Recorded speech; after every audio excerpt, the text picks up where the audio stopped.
سزاؤں اور معافیوں کا دن ہے آج۔ ایک جگہ پہ پاکستان تحریک انصاف کو سزائیں ہو رہی ہیں۔ 59 ملزمان کو 10 سال قید کی سزا سنا دی گئی ہے۔ کوئی معافی بھی مانگ رہا ہے، تقریباً کوئی 18 دفعہ معافی مانگی ہے۔ اب 18 دفعہ جو معافی ہے یہ بڑی معنی خیز قسم کی معافی ہے۔ ڈاکیا خبر لایا ہے کہ معافی کی اب ضرورت نہیں، بس فوج کے خلاف کوئی بات نہ کریں اور نہ ہی کسی کو کرنے دیں۔ السلام علیکم ناظرین، میں ہوں منصور علی خان، اپنے ڈیجیٹل چینل کے اوپر آپ کو خوش آمدید کہیں گے۔ ناظرین، سزاؤں اور معافیوں کا دن ہے آج۔ ایک جگہ پہ پاکستان تحریک انصاف کو سزائیں ہو رہی ہیں تو دوسری جگہ کے اوپر جو ہے کوئی معافی بھی مانگ رہا ہے۔ پاکستان تحریک انصاف نہیں ہے جو معافی مانگ رہی ہے، معافیاں جو ہیں وہ کہیں اور سے آ رہی ہیں۔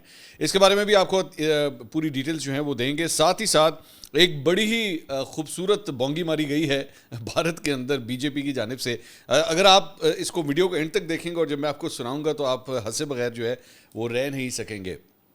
اس کے ساتھ ساتھ پاکستان اور بھارت کے درمیان جناب پہلا باضابطہ ایک رابطہ ہوا ہے سفارتکاری کے ذریعے۔ یہ معاملہ کیا ہے اس کی ڈیٹیلز بھی آپ کے ساتھ شیئر کرتے ہیں۔ اینڈ تک اس ویڈیو کو دیکھیے، چینل کو سبسکرائب کرنا مت بھولیے، بیل آئیکن پریس کیجیے۔ اگر آپ کو ویڈیو پسند آئے اسے لائک اور شیئر ضرور کیجیے گا۔ اچھا جی، سب سے پہلے تو سزاؤں کی طرف چلتے ہیں جناب۔ آج پاکستان تحریک انصاف کے لیے ایک اور بڑا ہی افسوسناک دن تھا ان کے لیے۔ اس کی وجہ یہ ہے کہ فیصل آباد میں رانا ثناء اللہ کے ڈیرے کے اوپر جو حملہ ہوا تھا 9 مئی کے دوران ہی، ان تمام معاملات کے ساتھ یہ بھی جڑا ہوا ہے، تو اس میں انسداد دہشت گردی کی خصوصی عدالت کے اندر جو ہے وہ یہ کیس چل رہا تھا، اور اس مقدمے کا فیصلہ سناتے ہوئے 59 ملزمان کو 10 سال قید کی سزا سنا دی گئی ہے۔ بہت بڑی تعداد میں، یہ بہت بڑا نمبر ہے جو سزاؤں کا سنایا گیا ہے، اور 16 ملزمان کو جو ہے وہ 3 سال قید کی سزا سنائی گئی ہے، جبکہ 34 ملزمان کو اس مقدمے میں بری کر دیا گیا ہے، اور مجموعی طور پہ 75 ملزمان کو یہ سزائیں سنائی گئی ہیں۔ اور جو نام ہے، جو بڑے نام ہیں اس کے اندر، اس میں عمر ایوب، شبلی فراز، زرتاج گل، شیخ راشد شفیق، رائے مرتضی اقبال اور کنول شوذب، یہ اس کے اندر شامل ہیں، جس میں ان تمام افراد کو سزائیں سنا دی گئی ہیں۔ اس کے علاوہ اسماعیل سیلا، انصر اقبال، بلال اعجاز، اشرف سوہنا، مہر جاوید اور شکیل نیازی، انہیں بھی 10 سال قید کی سزا سنائی گئی ہے، جبکہ فواد چودھری اور زین قریشی سمیت 34 افراد کو اس کیس میں سے بری کر دیا گیا ہے۔ اچھا، ذہن میں رکھیے گا کہ فواد چودھری اور زین قریشی جو ہے ایک اور کیس کے اندر بھی انہیں بریت ملی تھی۔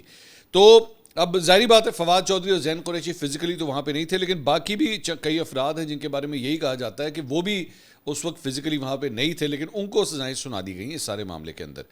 مونس الہی نے اس کے اوپر ٹویٹ کیا، انہوں نے کہا جی فیصل آباد اے ٹی سی نے مال ٹاؤن کے قصائی رانا ثناء اللہ کے گھر پر حملہ کیس میں تحریک انصاف کے قائدین سمیت 75 افراد کو 10 سال سے لے کے 3 سال قید کی سزا سنا دی۔ اب رانا ثناء اللہ کا گھر بھی فوجی تنصیبات میں شامل ہے۔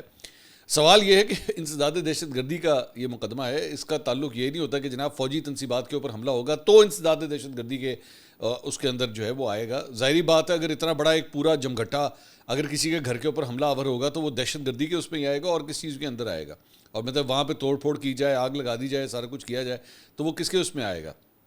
رانا ثناء اللہ میرے خیال میں، جہاں تک مجھے یاد ہے، جب یہ واقعہ پیش آیا تو شاید اس وقت منسٹر تھے، تو یہ آپ ایک منسٹر کے گھر کے اوپر حملہ کر رہے ہیں تو ظاہری بات ہے پھر اس کی سزائیں تو ہوں گی۔ مطلب مثال کے طور پہ، اللہ نہ کرے ویسے کبھی اس طرح ہو، لیکن اگر ظہور الہی روڈ کے اوپر پرویز الہی صاحب کے گھر کے اوپر اگر حملہ ہو جائے، ایک پورا کا پورا ایک مجمع اٹھ کے جائے اور جا کے حملہ کر دے تو وہ دہشت نہیں پھیلے گی تو اس میں اور کیا ہوگا۔ بہرحال اظہر مشوانی، یہ بھی پاکستان تحریک انصاف کا ایک وہ ان کا سوشل میڈیا ہینڈلر ہے، آج کل یو کے گیا ہوا ہے۔ اس نے بڑی کوششیں کی تھیں یہاں سے ٹکٹ لینے کی، اس کو ٹکٹ نہیں ملی تھی، تو اس کا نام جو ہے ایون سینٹ کے لیے بھی آیا تھا لیکن اس کو ٹکٹ نہیں مل سکی تھی۔ اس نے ٹویٹ کیا، اس نے کہا کیا آپ کو معلوم ہے کہ رانا ثناء اللہ کے ڈیرے کے باہر احتجاج کا کیس بھی دہشت گردی عدالت میں چلایا گیا اور آج فیصلہ ہے۔ اس کیس میں 90 لوگوں کو بطور کارکنوں اور 19 لوگوں کو بطور قیادت ٹرائل کیا گیا، اس لیے 9 مئی کے کیسز دنیا میں مذاق بنے ہوئے ہیں کیونکہ ان کا مقصد صرف تحریک انصاف کو توڑنا ہے۔ تو بہرحال یہ مطلب تحریک انصاف کے جو رہنما ہیں، جو کارکن ہیں، یہ ان کے پوائنٹ آف ویو ہے۔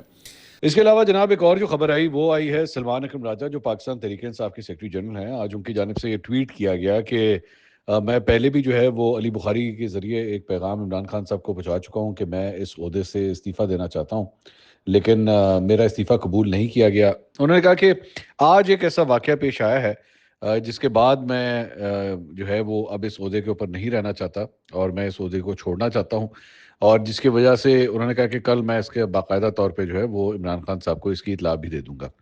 اب سلمان اکرم راجہ صاحب کے عہدہ چھوڑنے کی جو وجوہات آ رہی ہیں، یہ سیکرٹری جنرل کا عہدہ چھوڑنے کی، پہلی بات تو یہ کہ پاکستان تحریک انصاف کے چند ذرائع سے میری بات ہوئی تو انہوں نے کہا کہ ایسا کچھ نہیں ہے، جس نے استعفیٰ دینا ہوتا ہے وہ ڈائریکٹلی استعفیٰ دیتا ہے، وہ اس طرح اعلان نہیں پہلے کرتا کہ جی میں چھوڑ دوں گا یا میں چھوڑ رہا ہوں۔ تو ماضی میں بھی سلمان اکرم راجہ صاحب یہ کرتے رہے ہیں، تو پتہ نہیں اس مرتبہ یہ ہوتا ہے یا نہیں ہوتا۔ پہلی بات تو ایک چیز، اس چیز کا ڈاؤٹ ہے۔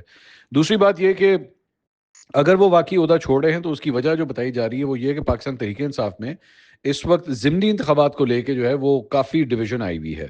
علیمہ خان صاحبہ کا یا چند لوگوں کا اس کے علاوہ بھی یہ رائے ہے کہ پاکستان تحریک انصاف کو ضمنی انتخابات جو ہے وہ نہیں لڑنے چاہیے، لیکن میجورٹی لوگوں کی، جو سیاسی کمیٹی کے اندر میجورٹی لوگ ہیں، ان کی یہ رائے ہے کہ نہیں، پاکستان تحریک انصاف کو یہ الیکشن لڑنے چاہیے، گراؤنڈ جو ہے وہ خالی نہیں چھوڑنا چاہیے۔ اطلاعات یہ ہیں کہ اسی چیز کے اوپر جو ہے وہ کافی لیدے ہوئی ہے، کافی زیادہ گرما گرمی ہوئی ہے، اور جس کی وجہ سے سلمان اکرم راجہ صاحب جو ہے وہ دل برداشتہ ہو کے اب اپنا یہ عہدہ جو ہے وہ چھوڑنا چاہ رہے ہیں۔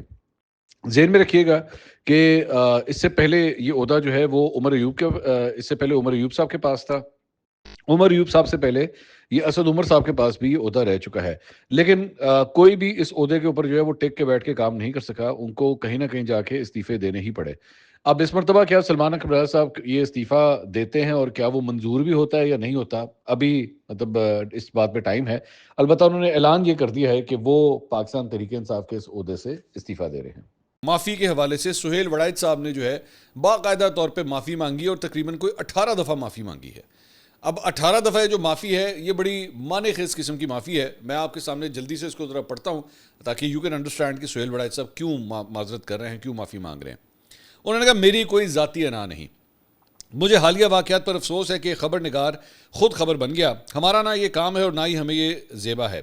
مقتدرہ، اہل سیاست، اہل صحافت، سب کا رتبہ مجھ سے کہیں بڑھ کر اور عظیم ترین ہے۔ میں خود کو احقر ترین سمجھتا ہوں اور اپنی انا کو مارنے کے لیے کوشاں ہوں۔ میرے جیسے ایک بونے کا دیووں سے کیا مقابلہ اور کیا مناقشہ۔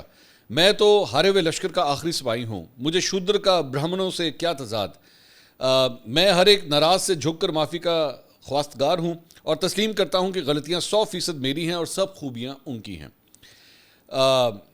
لیڈیز فرسٹ کے مصداق میری پہلی معافی فضا علی سے۔ میرا کیا مقام اور مرتبہ کہ میں ان کی کسی بات کو جھٹلاؤں۔ انہوں نے مجھے واش روم دھونے والا کہا، سر تسلیم خم۔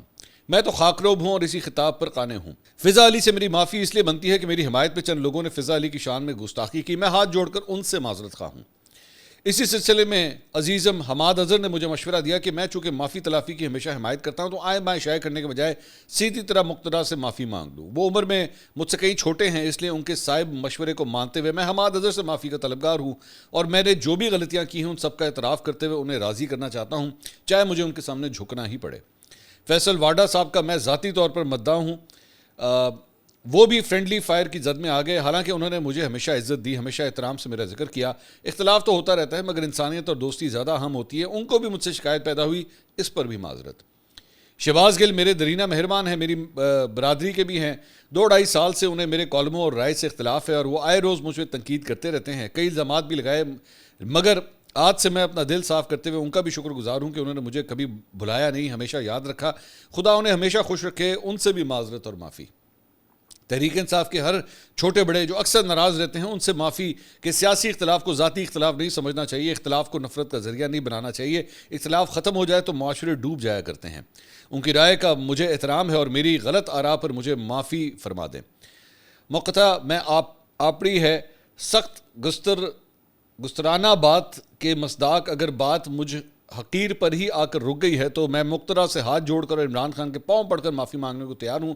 میرا کوئی ذاتی انا نہیں اور نہ مجھے معافی مانگنے میں کوئی آر ہے۔ سب سے آخر میں اور سب سے اہم معافی جنرل احمد شریف چودھری صاحب سے کہ انہیں مجھ سے گلہ ہو، حالانکہ نہ میری ایسی کوئی نیت تھی نہ خواہش۔ مجھ سے اختلاف کرنے والے صحافی بھائیوں، سب کا مقام مجھ سے بڑا ہے، میں تو ان بڑے ناموں کی خاک کو بھی نہیں چھو سکتا۔ میں خود ذاتی طور پر ان کا ممنون ہوں کہ انہوں نے اختلاف کرتے ہوئے مجھے یاد رکھا، وگرنہ مجھے اہمیت ہی نہ دیتے۔ ان سب کا احسان ہے، سب خوش رہیں۔ اگر کسی کے دل میں میرے رویے یا کسی فقرے سے رنج پیدا ہوا ہے تو اس کے لیے ان سب سے معذرت اور معافی۔ اگر حسد یا مقابلہ بازی وجہ ناراضی ہے تو مجھے اس دوڑ سے باہر سمجھیں۔ آخر میں عرض ہے کہ ذاتی انات کا احوال تو آپ نے سنا، مگر میں اپنی صحافتی انا کی کوشش کے باوجود نہیں مار سکا۔ مجھے میری صحافت کرنے دی جائے. سیاست اور اقتدار والوں کی جو مرضی کریں, اختلاف اور وہ بھی شائستگی سے ہم صحافیوں کا حق ہے. اگر اس سے بھی روکا جائے تو معاشرہ یک رنگ اور زوال پذیر ہو جائے گا. بھارت کی پاکستان سے شکست کی ایک وجہ یہ بھی تھی کہ بھارت کے صحافی یک رنگ اور سب مودی کی ہندوتوا سوچ کے حامی تھے, جبکہ پاکستان میں رنگا رنگی ہے, اس لیے لوگوں نے پاکستان کے صحافیوں کو زیادہ معتبر قرار دیا. صحافت معتبر ہوگی تو ملک معتبر رہے گا. میری معافی حاضر ہے, بس ہمیں تھوڑی سپیس چاہیے, دل بڑا کر کے وہ دیتے رہیں. سہیل وڑائچ صاحب جو ہے نا, یہ کمال ہوتا ہے جب آپ کے پاس لفظوں کا ایک خزانہ ہو. اور یہ معافی نہیں تھی ایکچولی, یہ جو بھی انہوں نے ہر لائن کے اندر جو معافی کا ذکر کیا نا, یہ معافی نہیں تھی, بلکہ اپنے الفاظ کے ذریعے اگلے کو صرف ایک یہ بتانا تھا کہ میری انا کا کوئی معاملہ نہیں ہے, میری صحافت جو ہے نا, میرا جو پروفیشن ہے, میری جو پروفیشنلزم ہے, وہ آپ کی ان چھوٹی موٹی باتوں سے بہت بڑی ہے. میں ہمیشہ اس بات کا قائل رہا ہوں کہ سہیل وڑائچ صاحب جس طرح وہ الفاظ کے ساتھ کھیلتے ہیں, وہ شاید پاکستان میں بہت کم لکھاری ہوں جن کے پاس یہ خزانہ ہو. لیکن انہوں نے جس خوبصورت طریقے سے ایک مطلب یہ افراد کا, شہباز گل, حماد اظہر, ان کا نام لے لے کے ان کو سنائی بھی, ان کو لگائیں بھی, لیکن جملہ اگر آپ پڑھیں گے تو آپ کو یہ لگے کہ بیسکلی وہ معافی مانگ رہے ہیں, جبکہ ایکچولی 18 دفعہ یہ لفظ استعمال کرنے کے باوجود انہوں نے معافی نہیں مانگی ہے. انہوں نے کسی بات کی کوئی معافی نہیں مانگی. انہوں نے کہیں پہ یہ نہیں کہا کہ میں نے جو کچھ لکھا تھا وہ غلط تھا. انہوں نے کہیں پہ یہ نہیں لکھا کہ میں نے غلط رپورٹنگ کی تھی یا میں نے کوئی بات اس کے اندر غلط لکھی تھی.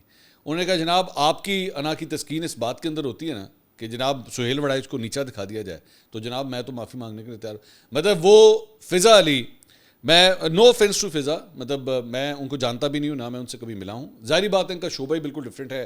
شی از ان انٹرٹینمنٹ. سہیل وڑائچ صاحب ایک بہت بڑا نام ہے صحافت کا, لیکن وہ ان سے تک معافی مانگ رہے ہیں جن کا ان کے شعبے کے ساتھ بھی کوئی تعلق نہیں ہے, وہ ان سے بھی معافی مانگنے کے لیے تیار ہے. تو یہ ہوتا ہے ایک کمال لکھاری کا کہ انہوں نے معافی کا لفظ لکھ کے بھی جو ہے وہ معافی نہیں مانگی. لیکن ٹھیک ہے, شاید اس سے لوگوں کی انا کی تسکین جو ہے وہ ہو جائے کہ جناب دیکھو اسی چھا گئے ہیں. شہباز گل, حماد اظہر یا جن لوگوں نے بھی ان کے اوپر جس طرح کی بھی تنقید کی, مطلب وہ 10% کے قریب بھی نہیں بنتے سہیل وڑائچ صاحب کے. لیکن ٹھیک ہے, ہر بندے نے جو کچھ لکھنا تھا لکھ دیا. انصار عباسی صاحب نے آج ایک کالم لکھا ہے, میں ذرا وہ بھی آپ کے ساتھ شیئر کرنا چاہوں گا معافی کے حوالے سے, لیکن یہ معافی جو ہے عمران خان صاحب کی معافی سے ریلیٹڈ ہے. انہوں نے کہا عمران خان کی معافی پر بہت بات ہوتی رہی ہے, اس حوالے سے فوج کا کیا موقف ہے وہ سب کے سامنے ہے, اور جس کا اظہار فوج کے ترجمان شاید ایک سے زیادہ بار کر چکے ہیں. حکومتی وزیروں و مشیروں کا بھی یہ کہنا ہے کہ عمران خان کی مشکلات 9 مئی کے واقعات پر معافی تلافی سے ہی ختم ہو سکتی ہیں. اب ہوگا کیا شاید کسی کو خبر نہیں, لیکن اس حوالے سے میری رائے میں عمران خان اور تحریک انصاف کی مشکلات میں کمی عمران خان کے معافی مانگے بغیر بھی ممکن ہے. اس کے لیے خان صاحب کو صرف اپنی حکمت عملی کو بدلنا ہوگا. فوج کے ساتھ اپنی لڑائی میں خان صاحب جہاں پہنچ چکے ہیں اور جس نہج پر کپتان کو ان کا بے لگام, بد کلام, بدتمیز اور بد تہذیب سوشل میڈیا پہنچا چکا ہے, وہاں سے واپسی موجودہ حکمت عملی کی تبدیلی کے بغیر ممکن نہیں. ایسا نہیں ہو سکتا کہ فوج کے خلاف لڑائی جاری رکھیں, پاکستان کی معیشت کے حوالے سے برا سوچیں اور کریں تاکہ اس کا سیاسی فائدہ عمران خان اور تحریک انصاف کو ہو جائے. بیرون ملک بیٹھے اپنے حمایتیوں اور یوٹیوبرز کو کھلی چھٹی دے دی جائے کہ وہ اپنے سیاسی مفاد کے حصول کے لیے چاہے کسی بھی حد تک چلے جائیں, اور چاہے اس سے ملک کا ہی نقصان کیوں نہ ہو جائے. اب بغیر معافی مانگے ان سختیوں کو کیسے کم کیا جائے؟ میری ذاتی رائے میں پہلے تو عمران خان کو اپنا سٹینڈ واضح کرنا ہوگا کہ آیا وہ اسٹیبلشمنٹ کی سیاست میں مداخلت کے حق میں ہے یا خلاف. اگر وہ واقعی اس کے خلاف ہیں تو ماضی کی اپنی غلطیاں تسلیم کر کے انہیں دوبارہ نہ دہرانے کا عہد کریں. ہو سکتا ہے کہ خان صاحب یہ کہیں کہ وہ فوج کے خلاف تو ہیں ہی نہیں, اور یہ کہ ان کی لڑائی تو صرف آرمی چیف سمیت چند افراد سے ہے, لیکن حقیقت میں ایسا نہیں ہے. خان صاحب کی موجودہ لڑائی سے ان کے ووٹر, سپورٹر اور سوشل میڈیا فوج کے شہداء کے بارے میں کیا کچھ کہتے ہیں, کیا ٹرینڈز اور سوشل میڈیا پوسٹ کرتے ہیں, کیا خیالات رکھتے ہیں, سب پر واضح ہے. یہ وہ خرابی ہے جسے خان صاحب کو دیکھنے اور سمجھنے کی ضرورت ہے تاکہ اس کا مداوع کیا جا سکے. اس سلسلے میں سب سے اہم بات یہ ہے کہ فوج کے خلاف نہ خود کوئی بات کریں اور نہ ہی اپنے کسی بھگوڑے کو یا سوشل میڈیا کو ایسا کرنے دیں. مجھے یقین ہے حکمت عملی کی اس تبدیلی سے خان صاحب اور تحریک انصاف کی مشکلات کم ہوں گی, ان کے لیے سیاسی سپیس پیدا ہوگی اور وہ معمول کی سیاست کی طرف دوبارہ آ سکیں گے. جہاں تک مقدمات کا تعلق ہے, تاریخ شاہد ہے کہ چند ایک مثالوں کو چھوڑ کر سیاستدانوں کے خلاف مقدمات ختم ہو جاتے ہیں. اگر ایک وقت میں انہیں سزائیں دی جاتی ہیں تو دوسرے وقت میں ان کو عدالتیں ہی باعزت بری بھی کرتی ہیں اور رہا بھی ہو جاتے ہیں, اور وہ بھی بغیر معافی مانگے. تو یہ ایک قسم کی ایک ایڈوائس تھی جو انصار عباسی صاحب کی جانب سے آئی. پاکستان تحریک انصاف نے اس کے اوپر ایک رد عمل دیا. یہ پرٹیکولر پورشن جو ہے میں آپ کو کیوں سنا رہا ہوں, اس کی بات یہ پہلے میں رد عمل آپ کو سنا دوں, اس کے بعد میں آپ کو بتاتا ہوں کہ میں یہ چیز آپ کے ساتھ کیوں شیئر کر رہا ہوں. لکھتے ہیں جی, مبارک ہو ڈاکیا خبر لایا ہے کہ معافی کی اب ضرورت نہیں. یہ اب انصار عباسی صاحب کو ایڈریس کرتے ہوئے کہہ رہے ہیں کہ ڈاکیا خبر لایا ہے کہ معافی کی ضرورت نہیں, بس فوج کے خلاف کوئی بات نہ کریں اور نہ ہی کسی کو کرنے دیں.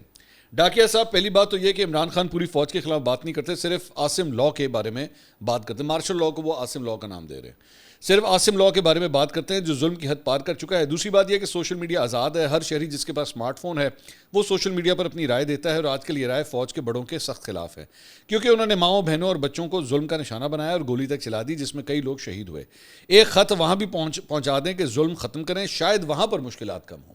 اچھا, اب یہ بیسکلی ہو کیا رہا ہے؟ پہلی بات تو یہ کہ پاکستان تحریک انصاف کا آفیشیل ٹویٹر اکاؤنٹ پاکستان سے آپریٹ ہی نہیں ہوتا, یہ باہر سے ہوتا ہے, اور یہ بیسکلی وہی ذکر ہے. یہ ان لوگوں کو بھی پتہ ہے, یہ جو لڑکے ہینڈل کرتے ہیں نا پاکستان تحریک انصاف کا سوشل میڈیا, ان کو پتہ ہے اس بات کا کہ ہم ایک بیسکلی جو ہے نا وہ بون آف کنٹینشن بنے ہوئے ہیں پاکستان تحریک انصاف کے درمیان اور اسٹیبلشمنٹ کے درمیان. اور ظاہری بات ہے کہ اگر ان کو لگام ڈالی یا ان کا اثر و رسوخ کم کیا تو بات روزی روٹی کے اوپر چلی جانی ہے, کیونکہ یہی لوگ سارے, وہ جبران وغیرہ, یہ لوگ سارے جو باہر بیٹھے ہوئے ہیں, شہباز گل وغیرہ, یہی سارا مومنٹم بناتے ہیں ان سوشل میڈیا کے اوپر, پوائنٹس کے اوپر.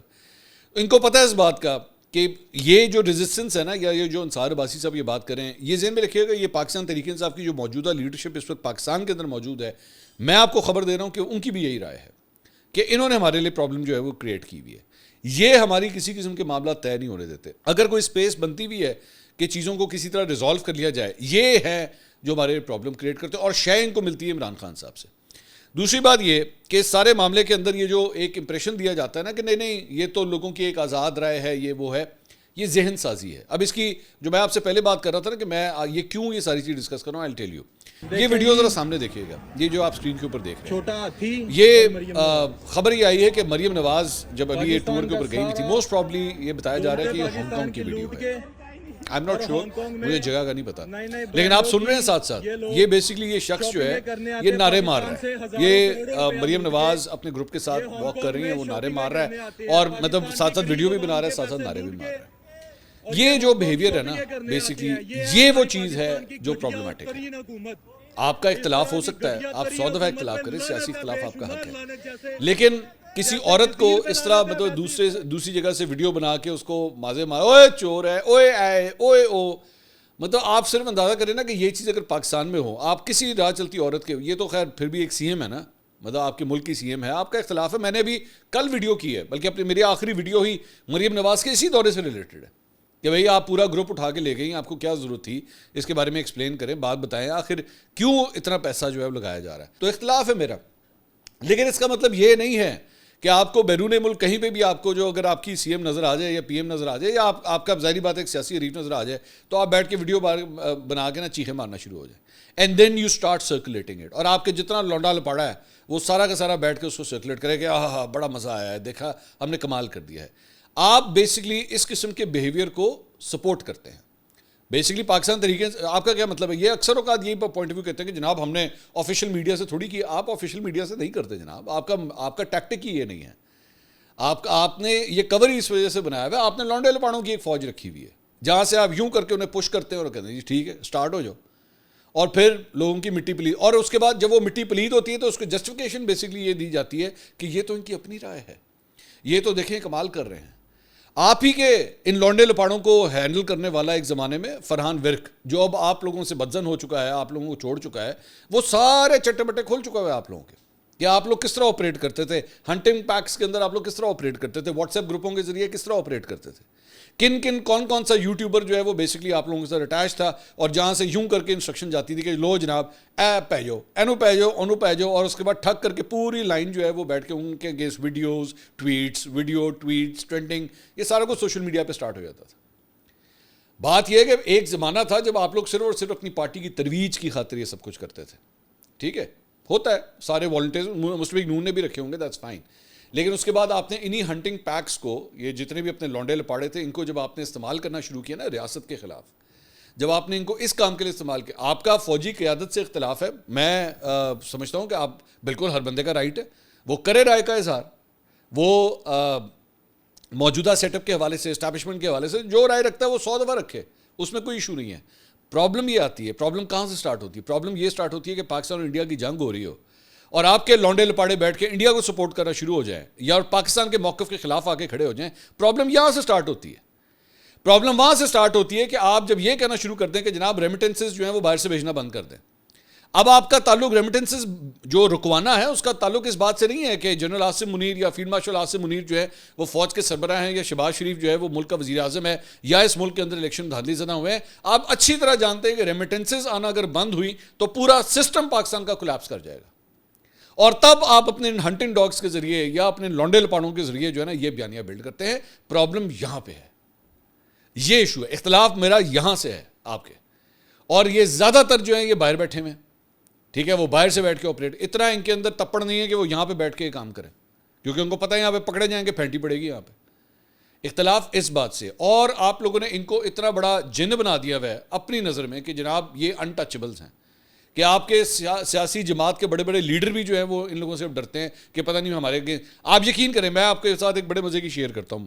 پاکستان تحریک انصاف کے اندر لوگ خود مجھ سے بیٹھ کے کئی دفعہ, اور میں ابھی کی بات کر رہا ہوں, یہ میں کوئی 6 مہینے سال پرانی بات نہیں کر رہا, وہ ہر بات کے بارے میں ہر فیصلہ کرنے سے پہلے ہی وہ سوچتے ہیں اور ٹویٹر پہ ہمارے ساتھ کیا ہوگا, اور ٹویٹر پہ ہمارے ساتھ کیا ہوگا, وہ ٹویٹر کے اوپر یہ لونڈے لپاڑے ہمارے بارے میں کیا لکھیں گے بیٹھ کے. جب آپ کے سیاسی رہنما جس کو پارٹی کے اندر 15 سال 20 سال ہو چکے ہیں, جب وہ اس نظریے سے سوچنا شروع کر دے کہ مجھے گالی پڑے گی, مجھے گالیاں دیں گے, دیکھیں میرے ساتھ کیا کریں گے. شیر افضل مروت کو میں دیکھ رہا تھا, میں پچھلے 3-4 دن کے اندر انہوں نے بہت سے ٹاک شوز کیے, وہ ہر جگہ جا کے جناب موبائل نکال کے دیکھیں میں نے گال کٹی, انہوں نے میں نے گال کٹی, انہوں نے میں نے گال کٹی. یہ سسٹمیٹکلی کروایا جاتا ہے, یہ گالم گلوچ کا ایک کلچر پروموٹ کروایا جاتا ہے پارٹی کے اندر, اور وہ کر رہے ہیں, آپ کرتے رہیں.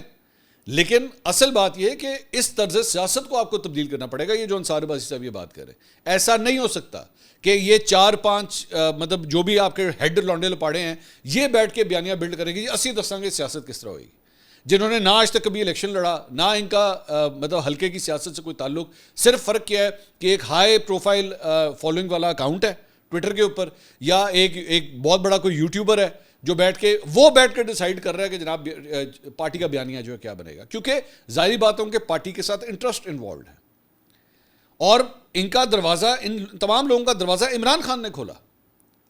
ان کو پارٹی کے اندر گھسایا, اپنی میٹنگز کے اندر گھسایا, ان کے ساتھ بیٹھ کے جب بیانیے بلڈ کیے. آج وہ یہ کہتے ہیں کہ جناب ہم اتنے بڑے ہو چکے ہیں, یہ ہم آپ کو بتائیں گے کہ کس طرح چلنا ہے.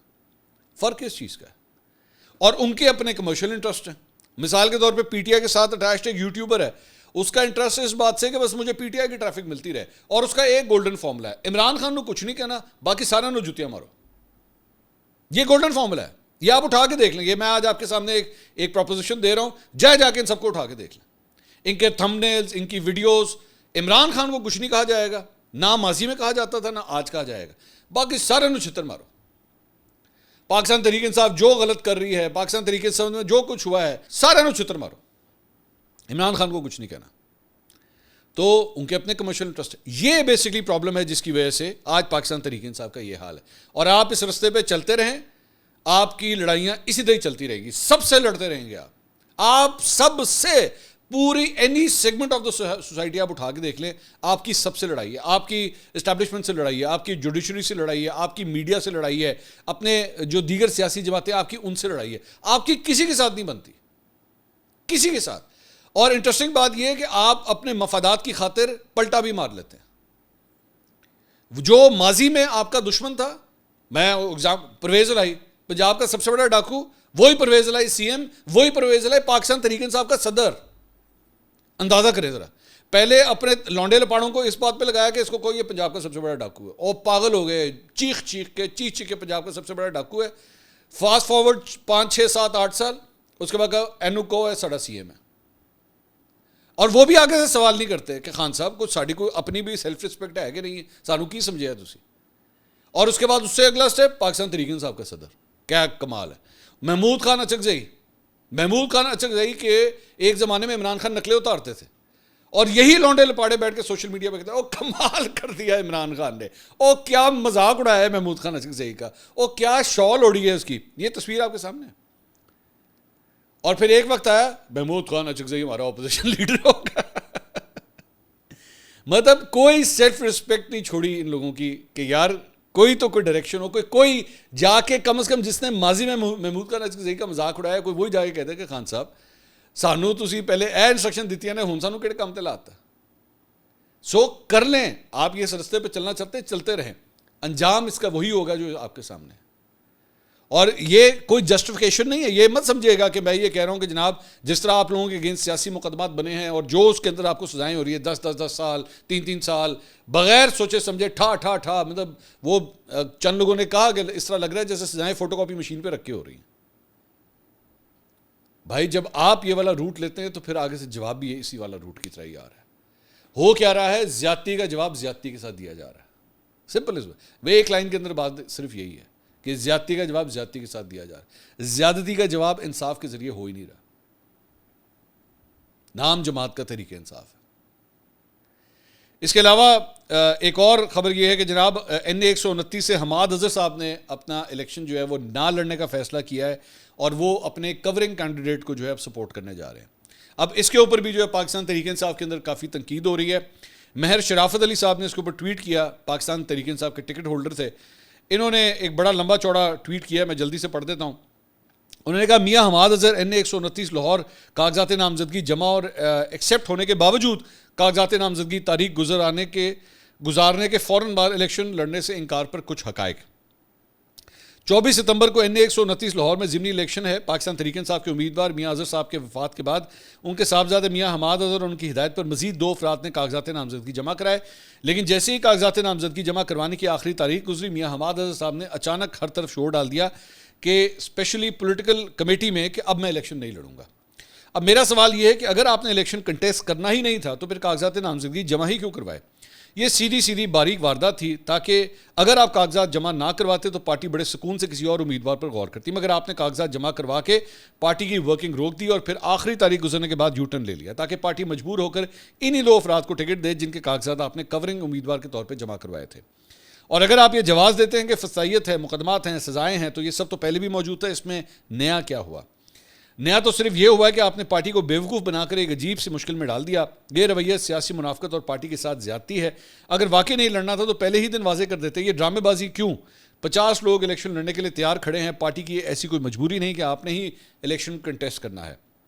8 فروری 2024 کے عام انتخابات میں آپ کے کاغذات نامزدگی ریجیکٹ کر دیے گئے اور آپ کے والد صاحب کے ایکسیپٹ. اب آپ کے کاغذات نامزدگی منظور ہونے کے باوجود آپ نے الیکشن لڑنے سے انکار کر دیا. اگر اس بار بھی ریجیکٹ ہو جاتے تو شاید آپ سیاسی شہید بن جاتے, مگر ایکسیپٹ ہونے کے باوجود پیچھے ہٹ جانا ایک بہت بڑا سوالیہ نشان کھڑا ہو گیا آپ کے لیے. میاں صاحب اب آپ کے پاس صرف 2 آپشنز ہیں, یا تو آپ خود الیکشن کنٹیسٹ کریں یا پھر ان کے کہنے پر جن 2 افراد نے کاغذات جمع کروائے ان کو بھی ٹکٹ نہ دیا جائے. میں سمجھتا ہوں کہ جب پارٹی کا نقصان خاموشی سے ہو رہا ہو تو آواز اٹھانا میرا فرض ہے. اگر میری بات سے پارٹی کا نقصان ہوتا تو میں کبھی پبلک میں نہ بولتا, لیکن یہاں خاموش رہنا ہی اصل نقصان ہے, اس لیے یہ بات ریکارڈ پر رکھنا ضروری ہے. فیصلہ عوام اور قیادت کے سامنے ہے. کیا یہ رویہ پارٹی کے ساتھ مخلصانہ ہے یا پھر یہ سیٹ کہیں اور دینے کی ڈیل کا حصہ لگ رہی ہے؟ 2 الگ صورتیں ہیں. یہ جو NA-129 کا حلقہ ہے, یہاں میاں محمد اظہر کے والد صاحب وفات پا چکے ہیں, لہٰذا یہ سیٹ خالی ہوئی ہے. اس پر ضمنی الیکشن ہونا بھی ہے اور لڑنا بھی چاہیے. باقی جن دوستوں کو جھوٹے مقدمات میں سزائیں دے کر نااہل کر دیا گیا ہے, وہاں عمران خان صاحب کے واضح احکامات ہیں کہ ان الیکشنز کا بائیکاٹ کیا جائے. تو پاکستان تحریک انصاف میں ایک یہ رائے بھی پائی جاتی ہے. دوسرا ایک اور ایشو وہ ہے جناب NA-104 کا, فیصل آباد کا. وہاں پہ مسلم لیگ نون کے اندر جو ہے ایک کھچڑی پکڑی ہے. یہ بیسکلی یہاں پہ صاحبزادہ حامد رضا یہاں سے الیکشن جیتے تھے. اب وہ جب نااہل ہوئے ہیں تو یہ سیٹ خالی ہوئی ہے اور یہاں پہ ہونے جا رہا ہے ضمنی الیکشن. لاسٹ ٹائم یہاں پہ راجہ ریاض کے بیٹے کو جو ہے وہ مسلم لیگ نون نے ٹکٹ دیا تھا اور وہ بہت بری طرح ہارے تھے صاحبزادہ حامد رضا سے. اب جو ہے وہ دوبارہ جب یہاں پہ ضمنی الیکشن ہو رہا ہے تو لاسٹ ٹائم تو بیسکلی راجہ ریاض کی ڈیل تھی. راجہ ریاض اس وقت اپوزیشن لیڈر ہوتے تھے. آپ کو یاد ہوگا عمران خان صاحب کی تحریک عدم اعتماد کے بعد جب انہوں نے استعفیٰ دے دیا تھا تو راجہ ریاض جو ہے اپوزیشن لیڈر بن گئے تھے, اور بعد میں اس کے بعد چنگے اپوزیشن لیڈر بنے تھے کہ جب الیکشن آئے وہ نون لیگ کی ٹکٹ کے اوپر اپنے بیٹے کو لڑوایا تھا. اب جب وہاں پہ ضمنی الیکشن ہو رہے ہیں تو ٹریڈیشنلی یہ حلقہ جو ہے رانا احسان افضل کے جو والد تھے وہ یہاں سے الیکشن لڑا کرتے تھے, لیکن جب ان کی ڈیتھ ہو گئی تھی تو چونکہ مسلم لیگ نون نے راجہ ریاض کے ساتھ ڈیل کی ہوئی تھی تو اس لیے ان کے بیٹے کو ٹکٹ دے دیا گیا. اب اس مرتبہ یہ ایکسپیکٹ کیا جا رہا تھا کہ رانا احسان افضل جو کہ بڑے ایک مطلب رائزنگ سٹار ہے مسلم لیگ نون کے, ان کو جو ہے وہ ٹکٹ دیا جائے گا. اب دوبارہ یہ بات ہو رہی ہے کہ نہیں راجہ ریاض کے بیٹے کو ہی ٹکٹ دینا ہے جو کہ الیکشن ہار گئے تھے. تو مسلم لیگ نون کے اندر بھی جو ہے وہ یہ کھچڑی پکڑی ہے کہ اس مرتبہ وہاں پہ ٹکٹ ایکچولی دینا کس کو ہے کہ کنٹیسٹ کس کو کرانا ہے. تو لیٹس سی وہاں پہ کیا ہوتا ہے. اگلی ویڈیو میں آپ سے دوبارہ ملاقات ہوگی. اللہ حافظ.